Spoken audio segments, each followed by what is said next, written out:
नमस्कार किसान भाइयों, मैं Mukesh Gangotri Sheena biotech private limited की तरफ से आज ग्राम बुधवाड़ा में हम लोग आए हुए हैं और हमारे जो कृषक हैं श्री अतुल पचौरी जी, आपके खेत में जो मक्का की किस्म लगाई हुई है ये बिल्कुल मेन रोड पे पड़ता है गांव पिपरिया सुहागपुर, ये भोपाल वाला जो हाईवे है उसी पे इनका खेत है। तो आज हम ये मक्का की खेती को देखने के लिए आए हैं, बड़ी अच्छी मेहनत से और बहुत अच्छा प्लाट तैयार किया है। तो हम श्री अतुल जी से जानकारी लेंगे कि उन्होंने इस वैरायटी के विषय में उनका क्या ऑब्जर्वेशन है, कैसा उनको महसूस हो रहा है मक्का की खेती करके और कितने समय से वो मक्का की खेती कर रहे हैं और किसकी प्रेरणा से उन्होंने ये खेती को चालू की है। नमस्कार सर। नमस्कार सर जी।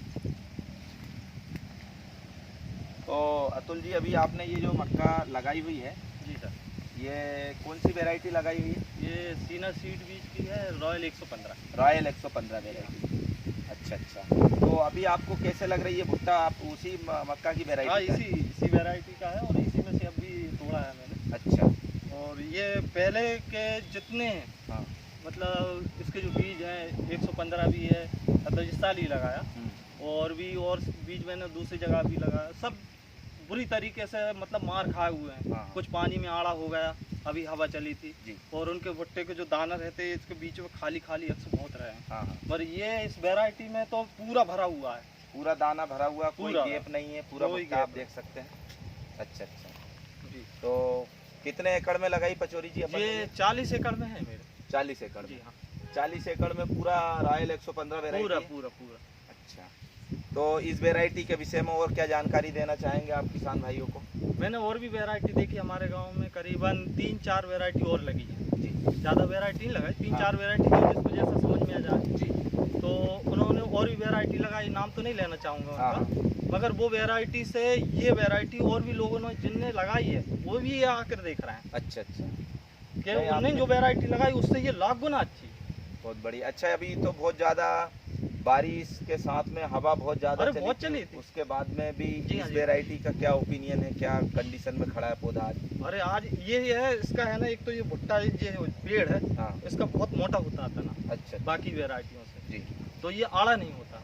मतलब कि पौधे की अच्छा जड़ की भी बहुत ज़्यादा पकड़ हाँ। जो है, जी आप देख सकते हैं ये जड़, मतलब जड़ की जो जी, पकड़ है ये ये देखिए। बहुत ज़्यादा मात्रा में जड़ें होती है, इसकी वजह से पौधा जो है गिरता नहीं है, जी। पूरी मजबूती के साथ खड़ा रहता है। पचौरी जी, आप मक्का की खेती कितने साल से कर रहे हैं? ये मुझे 3 साल हो गया सर। 3 साल से जी। कर रहे हैं। कैसे आपको मक्का की खेती की प्रेरणा कहाँ से मिली, कैसे सर, आपने चालू किया? इसके पहले तो ये खेत पड़ा रहता था खाली जी। इसमें कोई भी चीज़ नहीं लगा पाते थे। हाँ। तो ऐसे ही बैठे थे, जब हम दीवान जी सर ये हैं जी। तो इनकी दुकान पे बैठे थे, इन्होंने मुझे एडवाइस दिया कि यार आपका खाली खेत है, आप क्यों ना मक्का का उत्पादन लें। जी। तो उस समय तो हमें इसके बारे में कोई वो तो नॉलेज ही नहीं था ना, बिल्कुल। क्या रहे क्या। तो उन्होंने हमको सीधा सीड बीज का पहला बीज दिया था, क्या बोलते हैं इसका दूसरा है वो जीरा 1122 लगाया, हाँ। सबसे अच्छा उत्पादन मिला बहुत बढ़िया रहा। पहले ही साल में। जी जी। तो मतलब ये तो ये रोड पे पड़ता है, तो इसको देखकर लोग बहुत लाभान्वित हुए कि अरे इतना अच्छा, मतलब कैसे। जी। तो और लोगों ने सोचा कि जब इनका हो सकता है तो हमारा भी हो सकता है इस क्षेत्र में। जी। तो इसी खेत को देखते हुए और भी लोगों ने सलाह लेना शुरू की। फिर धीरे धीरे अपने तिवान जी का नाम लेते गए, भाई इन्होंने हमको बताया, तो फिर इनके पास खुद किसान पहुंचते गए। अच्छा, पहले साल में आपने हीरा 1122 कितने एकड़ में लगाया था? उस साल 35 एकड़ में लगाया। 35 एकड़ में लगाया। आप जैसे कि अतुल जी ने बताया है कि मक्का की खेती के पहले ये सारे खेत जो थे बिल्कुल खाली पड़े रहते थे, इनमें कोई उपयोग नहीं होता था खरीफ सीजन में। बिल्कुल नहीं। लेकिन आज की कंडीशन में हम देख रहे हैं कि जिस हिसाब से मक्का लगी हुई है, आज 40 एकड़ में यदि मक्का लगी हुई है और एक नॉर्मल एवरेज 20 से 25 क्विंटल का भी यदि आता है तो लगभग 1000 क्विंटल मक्का की उम्मीद जी आज बिना मेहनत करे प्लाट में है। 10 का एवरेज तो बहुत आराम से, मतलब बिल्कुल आप खाद ना दो, कुछ भी नहीं किया था तो भी आया था। जी। लेकिन आज जो फसल खड़ी है, जिस हिसाब से भुट्टे का साइज है, जी हाँ, और इसमें सबसे ज़्यादा हमारे जो पूरे होशंगाबाद जिले के जो डिस्ट्रीब्यूटर है हमारे अनुराग दीवान जी, आज वो भी हमारे साथ में आए हुए हैं। सर, आपको कैसा लग रहा है सर, ये मक्का आपने लगवाई है?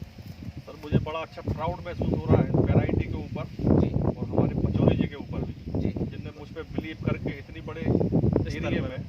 और इस वैरायटी को लगाया पिछले 3 सालों से जो है कहीं ना कहीं ये फायदे में है जी इस बार मेरे कहने के मना करने के बावजूद भी इनने 4-5 एकड़ में सोयाबीन लगा दी। हाँ मैंने कहा उसको खाली छोड़ दो या मेज लगाओ जी हाँ जी हाँ कि सारे लोग लगा रहे हैं मैं भी लगाऊंगा।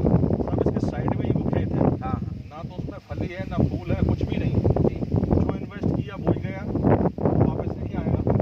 आज ये पछता रहा है कि मुझे उसमें भी मेज लगाना था। नहीं, आने वाले समय में देखिए जो क्लाइमेटिक कंडीशन है ये सब इतना डिस्टरबेंस होने के लिए अभी की कंडीशन में खरीफ के सीजन में यदि देखा जाए तो मक्का से अच्छा कोई विकल्प फिलहाल में नहीं है वर्तमान स्थिति में। बिल्कुल फ्यूचर में क्या होगा मालूम नहीं है, लेकिन अभी जो प्रेजेंट में हम लोग देख रहे हैं इसमें मक्का ही एक इतना अच्छा विकल्प है खरीफ की सीजन में। जो भी किसान भाई कोई अन्य फसलों से परेशान है, ज़मीन हल्की सी ढालू है, पानी का निकास हो जाता है और उसमें कोई फसल नहीं ले पा रहे हैं बराबर वो संतुष्टिजनक, तो मेरा उनसे अनुरोध है, एक मैसेज उनको देना चाहता हूँ कि आप बिल्कुल भी ज़मीन को खाली मत छोड़िए। एक बार आप ट्राई करके देखिए, आपका एक एक ज़मीन इंच जो है उससे भी आपको प्रॉफिट खरीफ के सीज़न में मिलेगा। जैसे आप रबी के सीज़न में भी मक्का पे इस पे गेहूं पे बहुत अच्छी उम्मीद लगाते हैं, ऐसा ही आपको ऐसा लग जाएगा कि नहीं मेरी खरीफ की जो फसल है वो भी बहुत अच्छी पैदा हो सकती है। तो सभी किसान भाइयों का मेरा यही निवेदन है कि जो भी है अच्छे से, मक्का में कोई विशेष मेंटेनेंस नहीं है, एक नॉर्मल मेंटेनेंस में इसको सिर्फ फर्टिलाइज़र चाहिए। समय समय पे आपने 2 बार 3 बार इसमें खाद दे दिया तो मक्का की खेती आपको कभी भी माइनस में लेकर के नहीं जाएगी। हमेशा आप प्रॉफिट में आएंगे, मंडी का रेट चाहे जो भी हो जाए, लेकिन मक्का की फसल पैदा होती है, प्रोडक्शन होगी तो हम मंडी में जाने की उम्मीद करेंगे। आज कोई फसल है 5,000 रुपये क्विंटल है लेकिन उसका प्रोडक्शन नहीं हो रहा है, एक क्विंटल भी निकलना मुश्किल है, तो 5,000 रुपये क्विंटल की फसल का क्या फ़ायदा है। मेहनत करते हैं, लागत लगाते हैं, लेकिन उसके बाद भी बेनिफिट नहीं मिलता।